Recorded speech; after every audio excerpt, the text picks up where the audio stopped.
Hi, it's Ryan here. Just wanted to quickly share an experience I had yesterday. I was working with a prospect. I was cold dialing prospect, someone who I feel we could help with final expense life insurance. It was a cold call, final expense lead off of a dialer. I had no previous interaction with the prospect. Was able to have a good conversation and have a one call close and get the application submitted for the life insurance.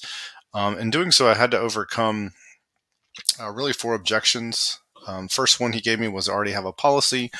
I used Dana Neeson's objection overcome. Well, that's not a problem. Um, while I have you here, would it be reasonable to give you one more quote just to make sure you have the best policy available? He was agreeable to that. He was generally open throughout the call, which made this a lot easier. Um, and then he also suggested that he wasn't interested in getting more insurance, or he was a little unsure about getting more insurance because he already had a policy worth about $11,000 to cover his burial.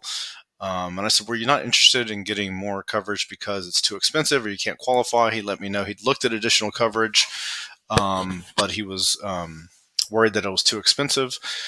And he let me know that he was looking for additional coverage to leave a gift for his granddaughter, which was important for me to know. So the way I addressed this was my plan was going to be to offer him our coverage uh, for his burial and use his existing burial coverage as life insurance to give 11,000 to his granddaughter. And he really liked that idea, so it kept him engaged in the conversation.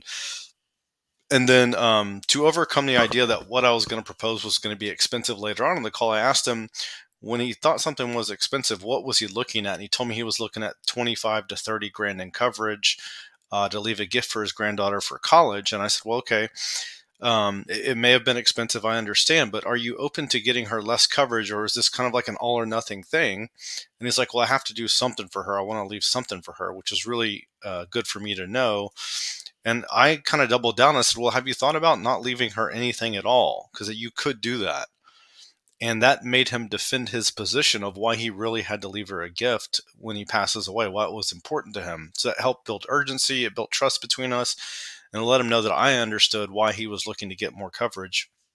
And he agreed that it was more important to leave her something rather than nothing. So already we're in a better position to help him because he's agreed he just wants to leave her some money. And I suggested leave her the 11,000 you already have, and let's figure out a way to get you some coverage that's affordable for the burial. So we went through the call. I had a manager come and help me out with the end because I'm new to this. And at the end of the call, he was agreeable to us helping him, but he had some concerns about his budget.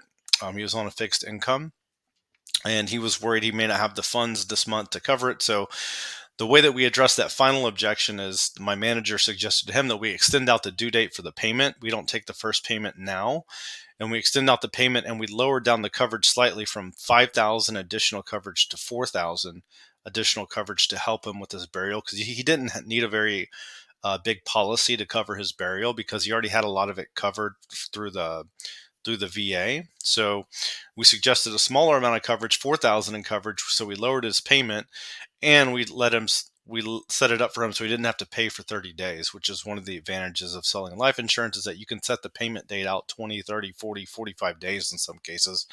Um, Personally, if I was on the call with him, if I was in as good a position as my manager with the rapport and trust built, I might have suggested ways where we could get the payment across today.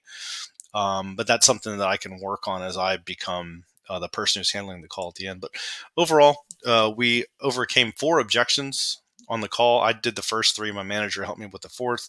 Again, the first, I already have a policy. The second, I'm not interested. The third, it's going to be too expensive. And then the fourth is that I like what you're doing. I really want this, but I need to get my budget sorted. So four objections overcome on the call yesterday.